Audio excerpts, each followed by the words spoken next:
Hello, and welcome to COVID Lessons Learned. My name is Derek Myers, and I'm president and co-founder of Crockett Myers and Associates. And we are an accounting and business consulting firm that has been working with Florist for over 35 plus years. And what we do that's kind of unique is we do the full accounting and taxes that most accounting firms do, but that's our starting point. From there, we take that information and we analyze it, and we start to analyze, all the different segments of the business. And we analyze everything from cost of goods to labor to marketing, to wire service business, to every aspect of the business, and help our florist, reduce their cost, save taxes, and ultimately make more profit and more money for themselves and their families, so that they can do the things that they want in life and not be working all the time. Today, we're going to be talking about the lessons we learned in 2020, specifically as a result of the impact of COVID and how it affected our businesses during 2020. Now, I want to start with a disclaimer. COVID has been a pretty horrific disease. And I'm going to talk about it in a pretty positive light today, but I in no means want to diminish the severity of this disease. And if you or your family or loved ones were impacted, or God forbid you lost any of your loved ones to this disease, my heart goes out to you. That said, though, we're going to talk about COVID again in more of a positive light. So I don't want anybody to be offended if I'm talking about COVID in a positive light and you've lost family. So again, just bear with me on this. We're strictly talking about this from a business standpoint and not from the personal impact of this, horrible disease. So again, today we're going to be talking about lesson learned, and we got some valuable takeaways from 2020. 2020 was actually a pretty amazing year. When we look at this all done, I'm going to do a recap of the whole year in a minute and what we saw. But basically, I think 2020 is going to go down as one of the most profitable years that the florist industry has seen since back in the mid 80s, when everyone was making money in the industry. So it's been a very good year. So I'm going to switch between sharing screen with my presentation I have, and it's going to be interesting. So we'll see what we can do.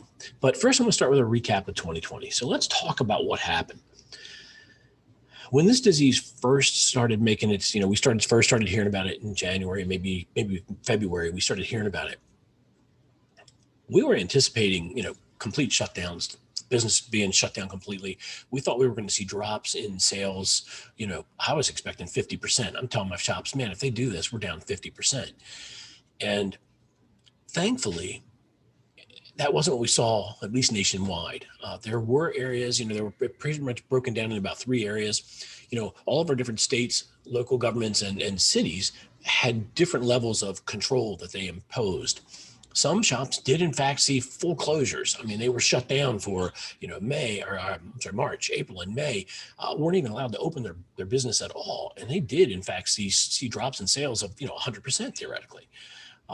Other locations had partial shutdowns. The retail side got shut down, but they were allowed to, do no-touch delivery. Some places even allowed pickup, no-touch pickups out front. And then there were other areas still in the country that had no restrictions at all. So there was a lot of diversity in terms of what kind of closures we saw, what kind of impact we saw, and all that had a big impact on the sales numbers. So what we ended up seeing, and again, we work with about 130 florists at Crockett Myers on a regular basis, monthly and quarterly basis. And we compile all those numbers, we compile all those percentages, and we look at all that information so that we can have good statistics to share with our companies and benchmarks that we can use to make sure everything is, everybody's running where they need to be. So these percentages are what we're using. That's what I'm citing right now. So just to give you a flavor for where they come from, we work in about 39 of the 50 states. So we have shops all over the country from coast to coast. And they're all different sizes. So it's not just big companies or just small companies. We have companies that are doing maybe $100,000 in sales. And then I have companies that are doing 10 million in sales. And I got companies all in between. So we have a very good sampling of the industry in terms of geographic and size. So I think our percentages should be pretty close to what's actually going on in the industry. So those are what the numbers I'm going to be sharing with you now. So let's talk about 2020. January and February started out, it was going to be a good year. We were seeing increases in sales, probably an average of about 10%. Of course, when we hit March, and they started the closures and they started all the COVID talk, that's when we started seeing things go down. So March took a hit, probably about 30, 35%. Wasn't as bad as it could have been, but some places didn't impose their restrictions until, like the second or third week or so. We didn't get that whole month wasn't affected. Now, April was probably the worst month we saw. Most businesses that were closed during the month of April. And we saw decreases in sales, an average of 40 to 45%, pretty close to the 50 I was predicting, but a little bit better. By May, though, very surprisingly, we started seeing things turn around. And even though we were losing a lot of our business, our wedding business and event business was pretty much gone. All the school stuff was gone. We had lost, a lot of funeral business early on. It kind of stopped for a while, but then it came back. But May started picking back up, and we started seeing the internet pick up, and that was a surprising story. So by May, most shops were, even with sales for May, possibly even up a little bit. But then by the time we hit June, July, August, September, October, November, December, all of those months were up, probably an average of about 10%. And which really surprised us because we've lost all that event and all that other business, and yet we still ended up with sales of similar numbers. So I think the story is going to be, when we look at 2020, it's going to be flat to up maybe 3 to 5%. We're still putting together our fourth quarter numbers, but it was very strong. So we had a very strong finish to the year. So I think we're going to be up 3 to 5% for the year is kind of what I'm estimating right now. So not a bad year all in all. Now, the interesting thing was one of the first things we saw impacted, when all this started happening, one of the first things we saw was labor. And, we had some significant changes in labor when all this started. And basically, the first thing we did, of course, as this started happening back in early March, we started laying people off. We had no idea how bad this was going to impact us. If business was going to be cut down 50% or gone altogether. I guess some places were closed. They had to let everybody go. Most places just reduced their staff and laid some people off. And of course, what ended up happening then, is the owners had to pick back up and do a little bit more of what they maybe haven't been doing for a while. I got this what do you call this crazy thing? Cartoon that I thought was very appropriate for what was going on at the time. And it's the unemployment office. And in the window, there's a sign that says now hiring. So the only people who were, in need of help, when this thing first started was the unemployment office, because everybody was running to get unemployment. Companies were laying off like mad. Everybody was laying off, including the florist, and people needed to run and get unemployment benefits. So that's kind of what happened.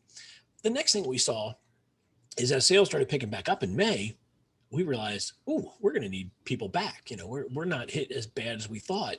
All these people we laid off, we need to start bringing some back. Well, when we started doing that, we ran into some trouble. First thing is, we found out that our employees didn't want to come back. They were afraid. Everyone, when this thing first hit in March and April, man, we didn't know really what was going on. We weren't good at wearing masks. We weren't good at social distancing. We didn't know about, how long it would last on surfaces. We were scared. So a lot of employees didn't want to come back when the opportunity arose. When we started saying, hey, we need help, they're like, nah, it's okay. I'm good at home. I'm fine.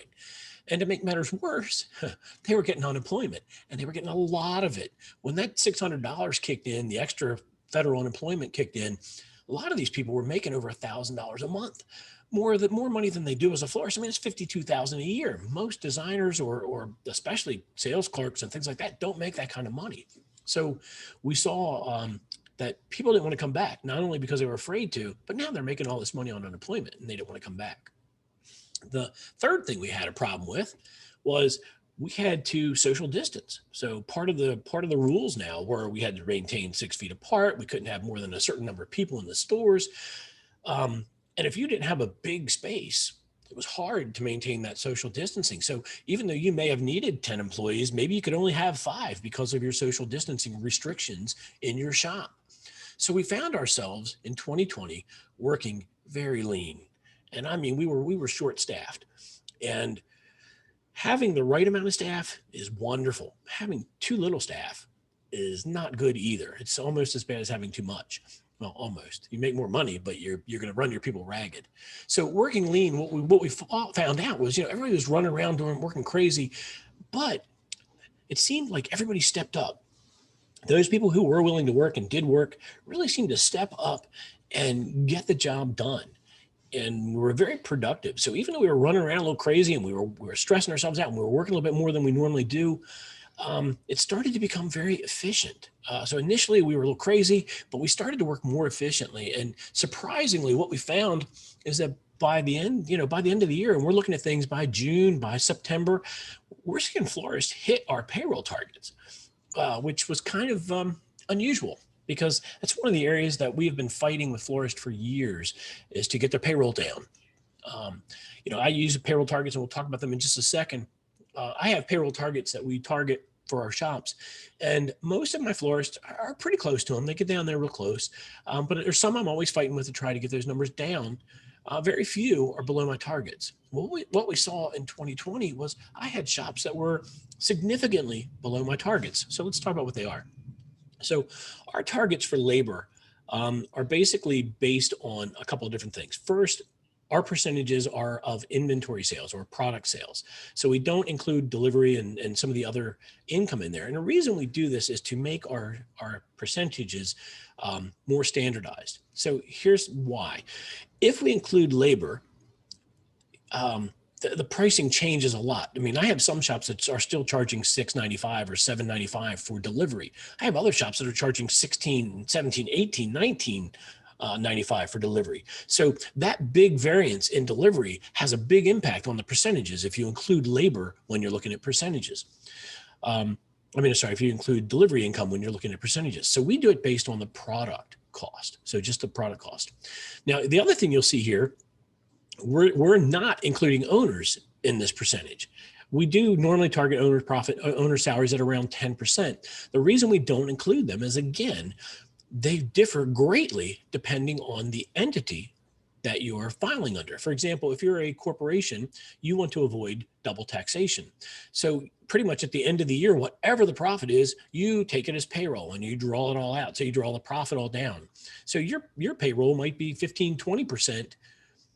As a C corporation. As an S corporation, we go the other direction. We take as little as we can in salary, try to minimize the salary, maybe 4, 5, 6%, because we can take distributions of profit that are not subject to the payroll taxes. So we can save payroll taxes that way. So, we changed the numbers. And also, if you're a sole proprietor or a partnership, you don't even take any salary. Your profit is your salary. So there are no wages. So again, we try to standardize these targets as much as we can. So by taking owner salaries out separately and look at them separately, we're able to get a better picture of the rank and file salaries, or the employees in general. So here's our targets. Sales and administrative generally run around 5%. Those are your people answering the phones. If you got somebody doing some bookkeeping or whatever, they should be about 5% of your inventory sales. Design and processing labor runs about 15%. Now, when I say design and processing, this is all the design support as well. So if you're large enough that your business has a separate employee that maybe pulls vases and pulls flowers and fills vases with water and supports the designers, helps the designers become more efficient. That's all part of the design process, because normally the designers would be doing that and their time would be spent, but you might have a lower paid employee pulling all that stuff to keep your designers at the table working more efficiently. So that's all part of it. Also, the processing is part of the product. I'm part of the design department as well. So preparing the flowers, processing the flowers, getting everything to the designer's hands, and the design are all under this 15%. The last section is the drivers and subcontractors, and they typically target around 5%. Now, one of the problems we've been having, with payroll in general, and what's been making it so hard to hit my targets in the last few years, is the change in minimum wage. As minimum wage keeps pushing up, we're seeing, it's getting harder and harder to hit these targets. So what has to be happening, and if you're not doing it, you need to be looking closely at these numbers and adjusting your sale prices to make up for these higher labor costs. So that's our target. So we found targets, Florist, we're starting to hit the target. So what does this tell us in general? It tells us in general, florists typically have too much labor. And, I hate to say it, but we need to think more about staffing for the everyday and not the holiday. at least as much as possible. I get that you can't always have the perfect amount of staff, and you don't know when the big funeral is coming, and you don't know when that big order's coming, and I get that.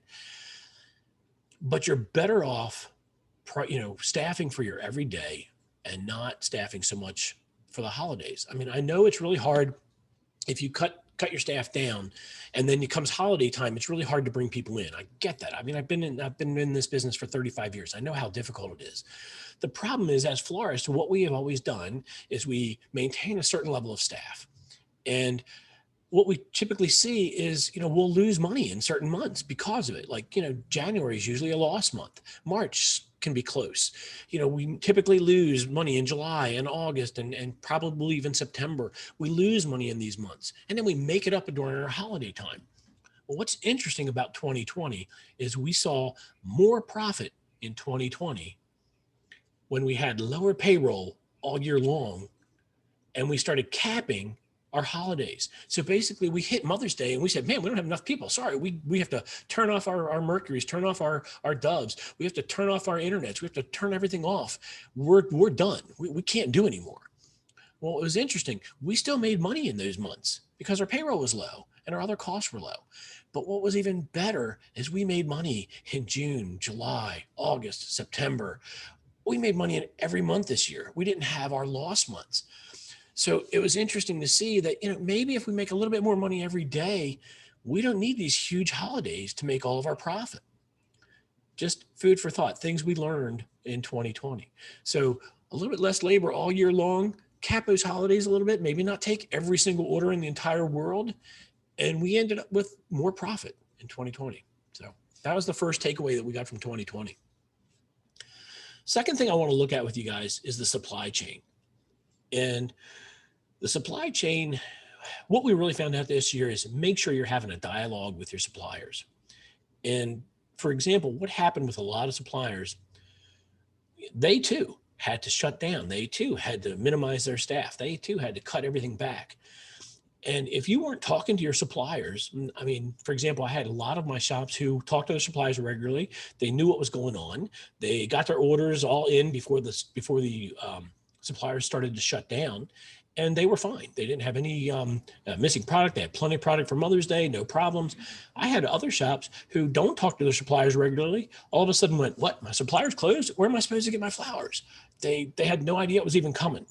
So all of a sudden they found themselves out of business because they had no product, even though the sales weren't gone like they were expecting. But with no product, you have no choice either.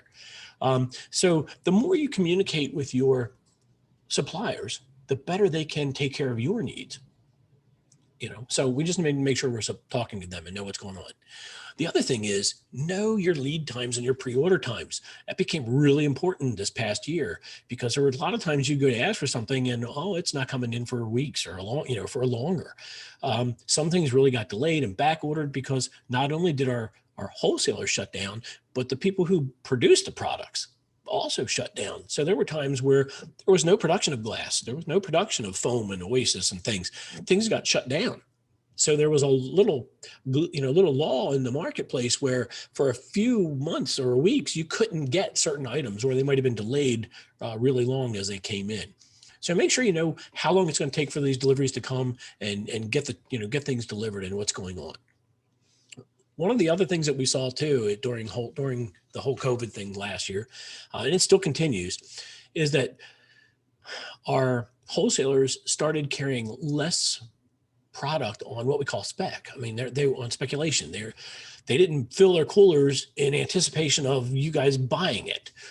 They too were pre-ordering based on your pre-orders. So if you weren't asking for it, they probably weren't buying it, which means when you came back later to ask for it, a lot of times they didn't have it. So there were certain flowers that they were running out of, certain flowers that they didn't have in stock because nobody was pre-ordering it, nobody was asking for it, and they weren't going to take the risk of bringing it on their own and then not having you guys buy it.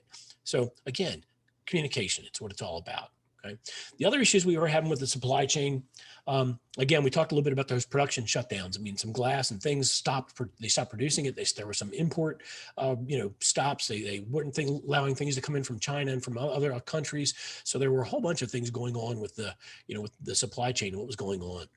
Also, there were some tariffs that came into play. They got rid of some things. There's some tariffs and extra taxes that came in. One of the big things, and probably the most impactful last year, was shipping cost.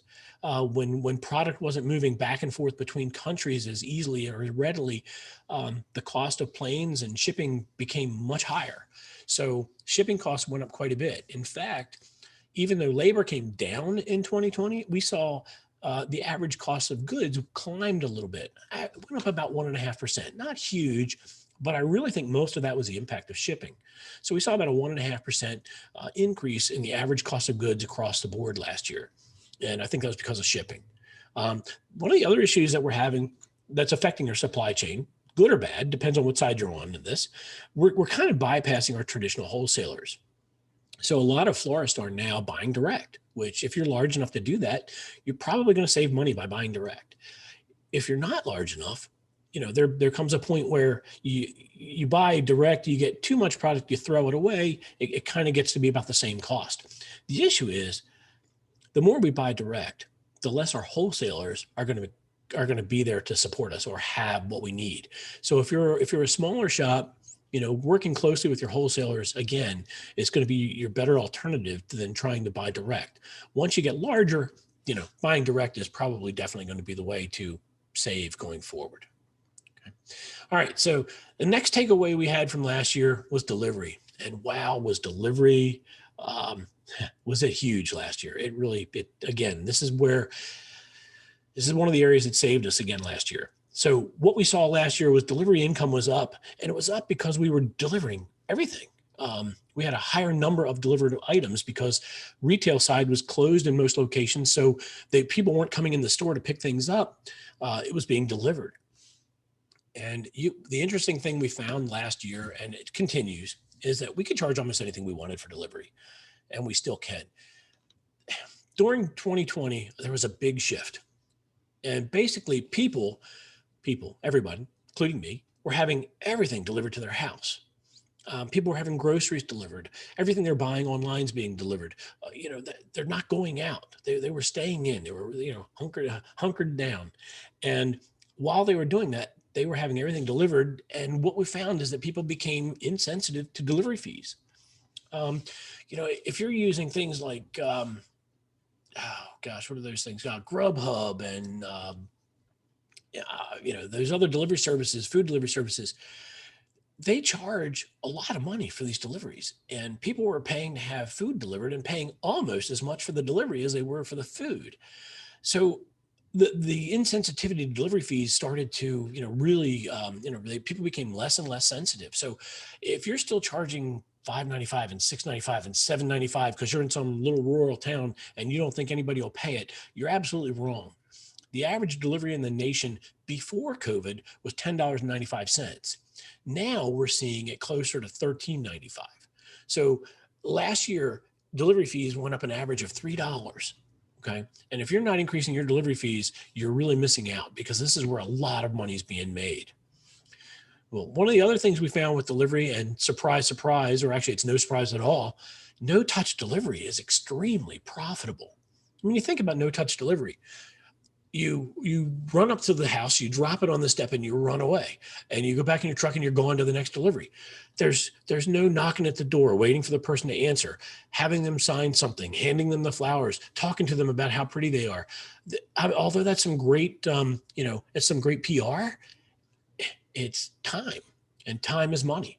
So when these guys were able to drop these things and go, we started to see much more profit in the delivery department. So we were making more delivery income, and we were actually seeing lower payroll for a couple of reasons, but mainly because of no touch delivery. It was faster. It was more efficient. So delivery ended up being a huge profit center for us last year. All right, the next area, and this is the biggest story of the year. This is what saved our bacon. This is why we came out of 2020 without, being down 50%.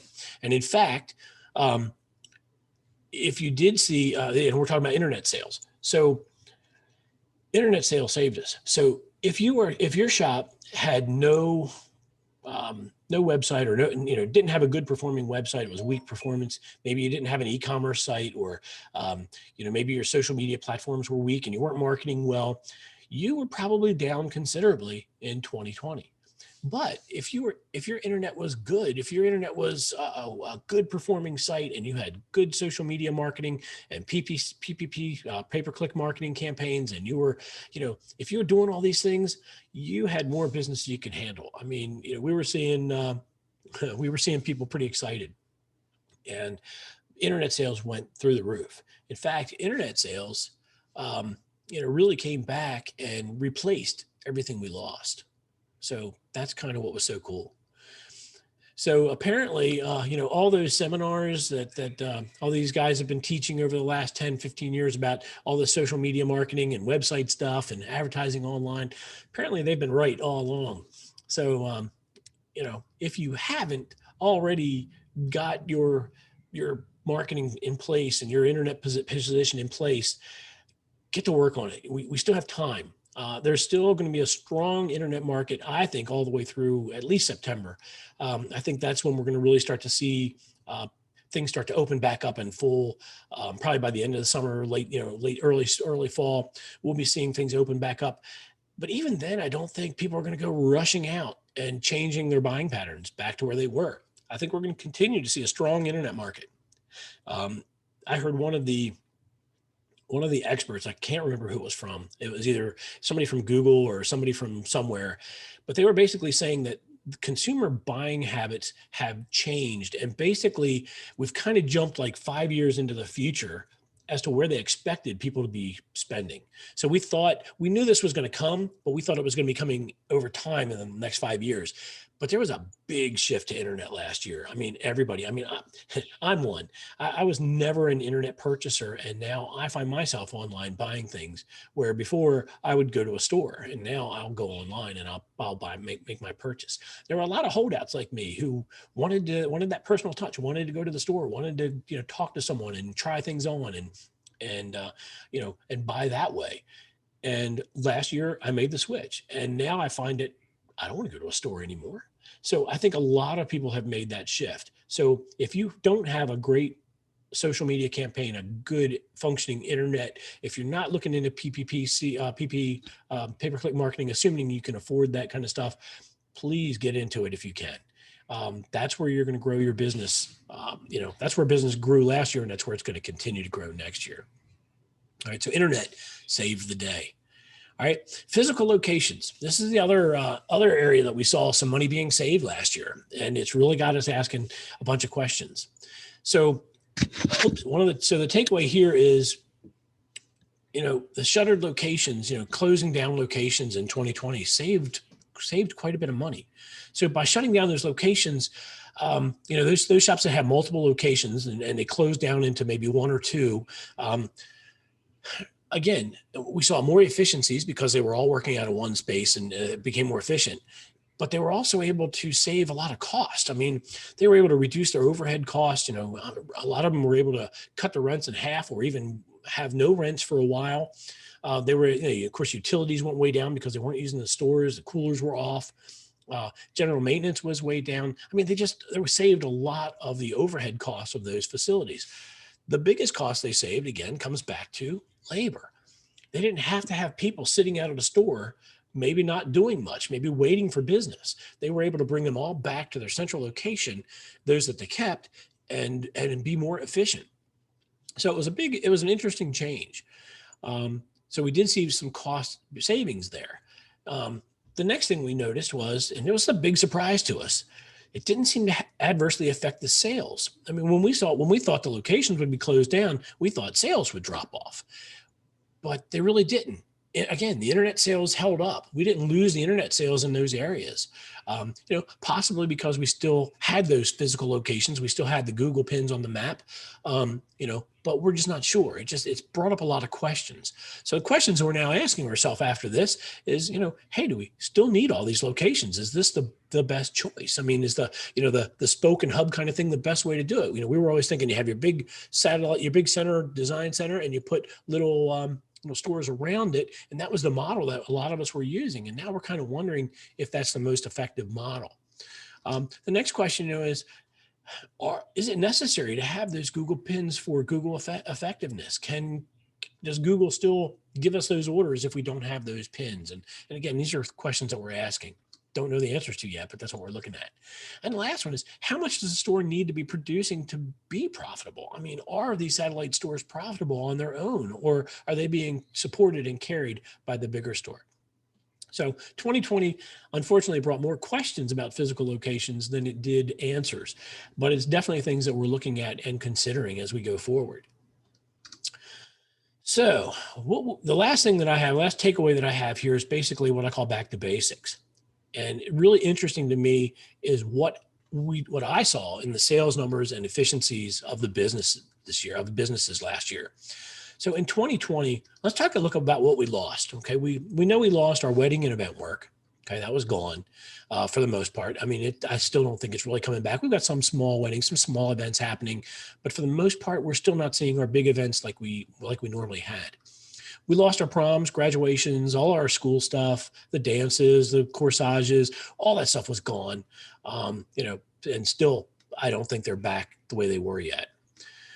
Funerals were down for a while, especially March, April, and May. They did start coming back though. So I think funeral business is kind of back, but it was definitely down for a while there. Commercial work, oh man, that's way down. For the most part, it's gone. Nobody's working at the offices anymore. Everybody's working from home, very limited staff. So a lot of our commercial stuff that we were doing, every week or whatever, a lot of that vanished, and we saw that go away. Hospital deliveries, man, you couldn't even deliver them for the longest time. I'm not sure you still can. So we lost most of that kind of business. So again, a lot of business disappeared.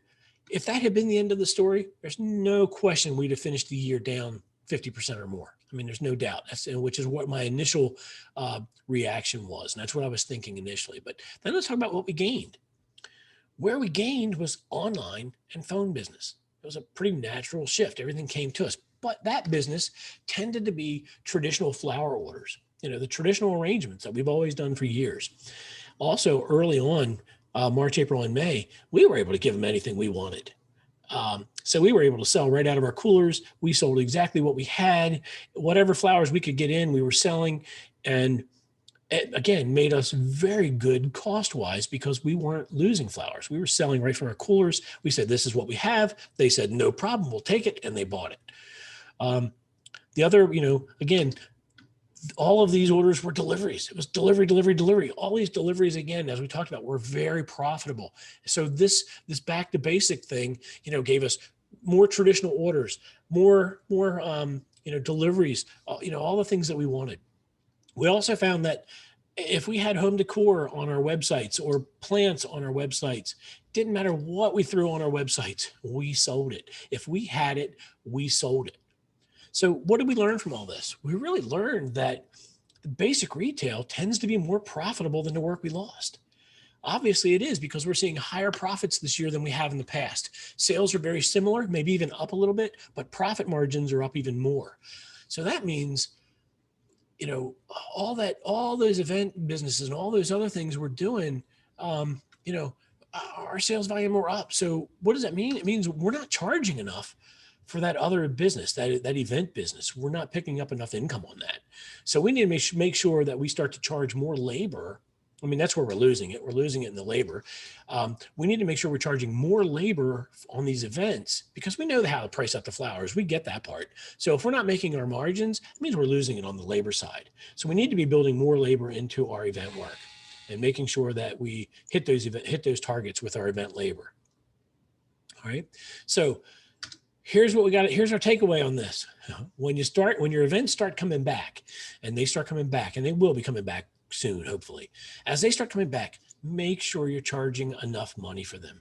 Make sure you're maintaining your profit margins, because if you're not making money on it, why do it? Just keep building your traditional retail business and make the money. If you're not going to make the money on these event businesses, then don't do them. If you're not going to make the money on the commercial business, if you think you're doing commercial business for advertising purposes, you're wasting your money. People don't walk into a hotel lobby and go, wow, those are beautiful flowers. I wonder where they're from. Oh, let me go read the little tag to see where they're from. Oh, I'm going to order flowers from them. It doesn't work that way. We wish it did. We wish it was that easy to market, but it's not. Most people will look at beautiful flowers in a lobby, and that's as far as they're going to go. They're not going to go up to look to see who they're from. They're not going to go follow up and order flowers from there. I mean, especially if it's a hotel lobby, they're probably never going to be in your town again. So make the money on the orders.